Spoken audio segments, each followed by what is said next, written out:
तो चलो भाई, आप बोर्ड के एग्जाम में यानी कि 10 या 12 के एग्जाम में चाहे तुम कितना भी लिख लो, अगर एक गलती कर लोगे ना, जो अभी बताने जा रहे हैं, भले आप अपना कॉपी में अच्छा लिख लो, पूरा कॉपी भर दो, लेकिन आपको नंबर नहीं मिलेगा। आप जितना सोच रहे हो उससे बिल्कुल कम नंबर आएगा। आज आपको क्या कुछ मिस्टेक के बारे में बताने वाले हैं, तो वीडियो के अंत तक बने रहो। अगर भाई साहब आपने ये गलती कर दिया बोर्ड के एग्जाम में, यानी कि 10th या 12th में या फिर ग्रेजुएशन में भी, तो आपको नंबर नहीं मिलेगा। तो बात को प्यार से समझो, आपको पूरा डिटेल से समझाने वाले हैं कि बोर्ड के एग्जाम में स्टूडेंट क्या क्या गलती करता है, जिसके वजह से जो इंसान पढ़ने में बहुत तेज रहता है उसका नंबर कम आ जाता है, और जो लुक्खा लड़का रहता है जो एक साल पूरा जीएफ बीएफ किया, इधर उधर हंसा बतियाया, गाना गाया, और वैसे स्टूडेंट के एग्जाम में ज्यादा नंबर आ जाता है। अगर आप ज्यादा नंबर लाना चाहते हो, बोर्ड एग्जाम में टॉपर बनना चाहते हो, school topper, college topper, district topper, तो भाई साहब प्यार से इस वीडियो को देखो, ये वीडियो आपका जीवन बदल सकता है। तो चलो शुरू करते हैं एक प्यारे से मुस्कुराहट के साथ। एक शायरी सुनाना चाहते हैं उससे पहले कि जिंदगी के सफर में मानो तो मौज है, जिंदगी के सफर में मानो तो मौज है, वरना समस्या रोज रोज है, वरना समस्या रोज रोज है। जिसका मस्ती जिंदा है उसका हस्ती जिंदा है, जिसका मस्ती जिंदा है उसका हस्ती जिंदा है, वरना समझो वो आदमी साला जबरदस्ती जिंदा है। इसलिए बिंदास मुस्कुराते रहो। और भाई साहब एग्जाम क्या है, पार्ट ऑफ लाइफ है, आते जाते रहेगा। तो देखो भाई साहब, आज आपको 5-6 को गलतियां बताने वाले हैं जो अक्सर स्टूडेंट बोर्ड के एग्जाम में करता है, जिसके वजह से उसका नंबर कट जाता है। तो चलो प्यार से वीडियो को देखते रहो। तो चलो भाई साहब, पहला देखो यार, जब भी आप परीक्षा देने जाते हो ना, तो सबसे पहला काम करो। जी हाँ, आपको स्टेप बाय स्टेप समझाने वाले हैं, इसलिए वीडियो के अंत तक भाई बने रहो। 5-10 मिनट का वीडियो हो सकता है, लेकिन ये आपका जीवन बदल सकता है। तो पहला काम करो कि जब भी आप पढ़ने के लिए जाते हो ना, तो आराम से एडमिट कार्ड या तो क्वेश्चन पेपर के ऊपर में क्या लिखल है, पहले उसको प्यार से पढ़ो। कई सारे स्टूडेंट एक गलती करता है, देखो कहीं कहीं जो रहता है बोलता है कि यार एक सेक्शन में, सेक्शन बी या तो सेक्शन सी या डी में सपोज दैट 5 या 7 क्वेश्चन दिया है, तो उसमें लिखा रहता है कि उसमें आपको 3 ही क्वेश्चन का जवाब देना। लेकिन कई सारे जो स्टूडेंट है 5 का जवाब लिखने लगता है। तो भाई सब आप कॉपी भर दो चाहे कुछ कर दो, आपको जितने नंबर मिलना रहेगा उतने तो मिलेगा। कई सारे स्टूडेंट फालतू के क्वेश्चन में अपना समय को बर्बाद कर लेता है, तो आपको ये काम नहीं करना है। सबसे पहला काम करना है, सबसे पहला काम कि अपना एडमिट कार्ड में जो आपका निर्देश लिखा हुआ है और क्वेश्चन पेपर के ऊपर में जो निर्देश लिखा हुआ है उसको प्यार से पढ़ो और देख लो कि कौन सा सेक्शन से कितना कितना क्वेश्चन बनाना है। हम ही अपना कहानी बताते हैं, जिस टाइम 10 क्लास में पढ़ते थे वो सेक्शन सी या सेक्शन डी था, हमको याद नहीं है, उसमें सारा क्वेश्चन का जवाब देना नहीं था और हम सारा क्वेश्चन का जवाब लिखे थे, और इसके वजह से सेक्शन बी का मेरा क्वेश्चन छूट गया था। हम सोचे थे यार ये जो सेक्शन है, सेक्शन जो सी या डी वाला है, इसमें 3-3 नंबर का, 5-5 नंबर का ज्यादा नंबर मिलेगा। अब पता चला जब घर आए और उसको प्यार से जब क्वेश्चन पेपर पढ़ें, तो उस पर लिखल था कि रे भाई साहब इसमें आपको 3 क्वेश्चन का जवाब देना था, तो आप 5 क्वेश्चन का जवाब देके अपना समय क्यों बर्बाद कर लिया। तो इसके वजह से नंबर कट गया था। तो ये गलती आपको बिल्कुल नहीं करना है। पहला काम करना है कि आराम से निर्देश को पढ़ लो, देख लो कि section A, section B, section C और सेक्शन डी में कितना सवालों का जवाब देना है, उसके अनुसार से भाई साहब चलना है। आपको 3 से 4 बार पहले प्यार से सारा क्वेश्चन को पढ़ना है, पूरा प्यार से, ऐसा नहीं कि डायरेक्ट लिखने लगे। और आपको भाई साहब दूसरा काम करना है, जो क्वेश्चन आता है उसको सबसे पहले सॉल्व करो। बहुत सारा जो स्टूडेंट है वो जाके परीक्षा रूम में जैसे घुसेगा, क्वेश्चन पेपर मिला तो वो चाहता है कि यार हम पहले सेक्शन ए का सॉल्व करें, फिर बी का करें, फिर सी का करें, फिर डी के करें। अब सेक्शन ए में उसको नहीं आ रहा है तो इसके चक्कर में उलझे रहता है, सोचते मेरे दोस्तों में बगल में कुछ लिखेगा तो उसका ताकेंगे, वहीं से लिखेंगे, बगल में कोई दोस्तों में ताकेगा उसी को ताक के लिखेंगे, और उसी चक्कर में अपना समय बर्बाद कर लेता है। भाई साहब आपको ये गलती नहीं करना है।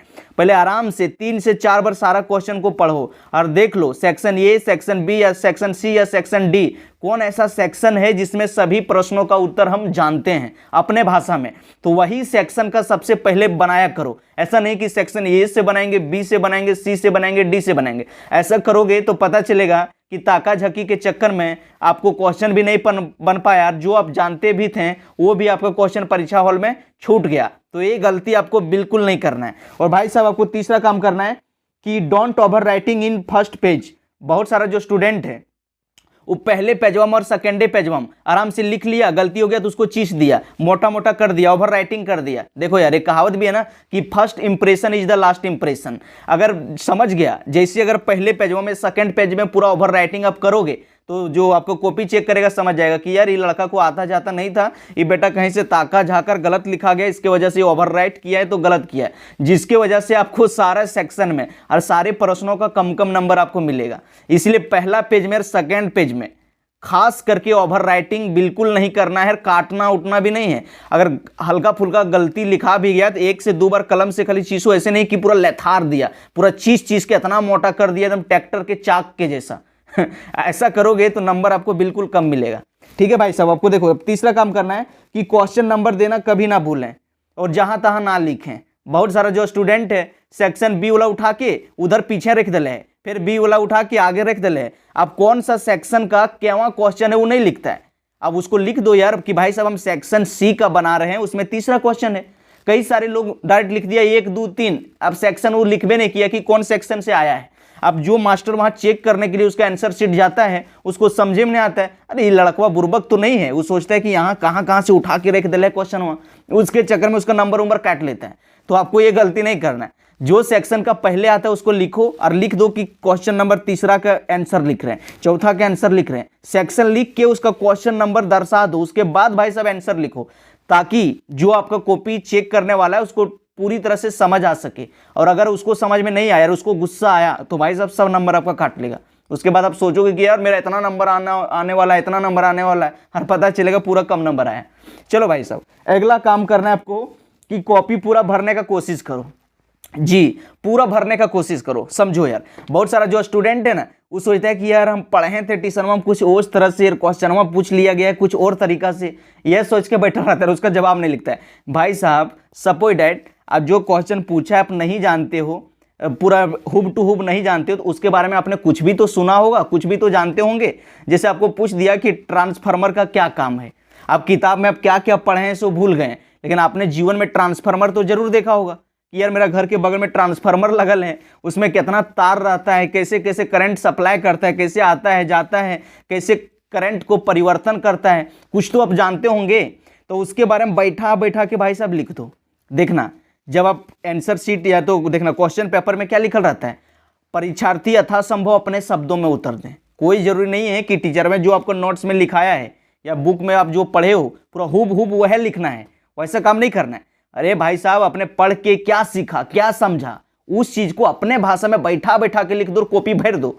खाली कॉपी खाली मत छोड़ना, बैठा के लिख दो। भले आप कुछ नहीं जानते हो उसके बारे में, कुछ भी तो आपने सुना होगा, उसके बारे में बैठा के लिख दो। अगर वो 5 नंबर का है तो भाई साहब उसमें 3 नंबर आपको जरूर मिल जाएगा, अगर वो 3 नंबर का है तो 2 नंबर 1.5 नंबर जरूर दे देगा, ताकि आप फेल ना करो। बात समझ गए? कॉपी आपको खाली बिल्कुल नहीं छोड़ना है। कौन आप मतलब यूपीएससी जेपीएससी रेलवे एसएससी का एग्जाम देने जा रहे हो जो आपका हार्ड कॉपी चेक होगा, कॉपी भरल है तो आपको नंबर मिल जाएगा, पासिंग मार्क मिल जाएगा, आप कभी फेल नहीं करोगे। इसलिए कॉपी भरने पर पूरा ध्यान देना।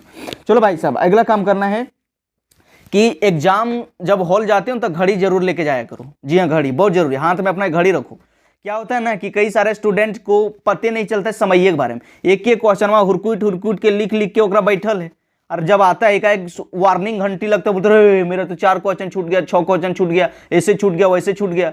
अरे भाई साहब घड़ी रखो सामने, देख लो कि यार अब इतना मेरा क्वेश्चन बाकी है, मतलब इसका आंसर इतना देना है, कम में देना है, ऐसे देना है। कई सारे स्टूडेंट अकबका जाता है, तो ये काम नहीं करना। अपना घड़ी रखो, देख लो कि कितना बजे स्टार्ट किए हैं, एक क्वेश्चन पर कितना समय देंगे, उस तरह से काम करते हुए चलो। चलो भाई साहब अगला काम आपको करना है कि नई पेन लेकर ना जाएं। जी बिल्कुल, कई सारा स्टूडेंट जो है नया पेन खरीद के ले जाता है एग्जाम सेंटर। अब जैसे गया तो नया कलम है तो उसका बुटकी ठीक से चल नहीं रहा है, वो कलम जो थोड़ा छोड़ के चल रहा है, अब वो बचवा वक्री चक्कर में जिलजिलाता है, परेशान हो जाता है, अरे मेरा कलम नहीं चल रहा है, इधर मांगा कलम उधर मांगा।